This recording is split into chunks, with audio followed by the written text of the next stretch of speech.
ఈ రోజు నేను హెచ్ఐసిసికి వచ్చాను. ఎందుకంటే జ్యువెలరీ చూసారా, అమ్మాయిలందరికీ ఎప్పటికీ తీరని ఒక పిచ్చి ఉంది, అది jewellery. And more than 100 designers, jewellery designers from all over India వాళ్ళ బెస్ట్ డిజైన్స్ తీసుకొని ఇక్కడికి వచ్చారు.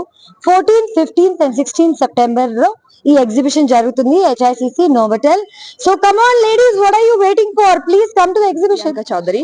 సో టుడే నేను Hi Life Jewels exhibition launch లో ఉన్నాను at HSCC Novotel. So ఈ exhibition 14, 15 and 16 September is going to happen with 100+ designers, exclusive collection. So the collection I'm wearing ఇది చాలా బ్యూటిఫుల్ ఎక్స్క్లూజివ్ కలెక్షన్ అన్నమాట. సో ఇలాంటి collections ఇంకా చాలా చాలా అవైలబుల్ ఉన్నాయి. So do visit. మీ నైని పావని. ఈ రోజు నవోటల్ హెచ్ఏసిసి లో ఉన్నాను. హై లైఫ్ జ్యువెల్స్ వాళ్ళు మంచి ఎగ్జిబిషన్ కండక్ట్ చేశారు. There are lot of jewellery all over our country. They have gold, they have diamonds and they have silver, they have lot of jewellery. ఇప్పుడు వచ్చే అకేషన్స్, మ్యారేజెస్ అండ్ ఫెస్టివల్స్ అన్నిటికీ మీకు jewellery కావాలంటే జల్దీ ఈ రోజు వచ్చేసేయండి. 14th, 15th, 16th this month ఇక్కడ జరుగుతుంది. Please do come shop what ever you like.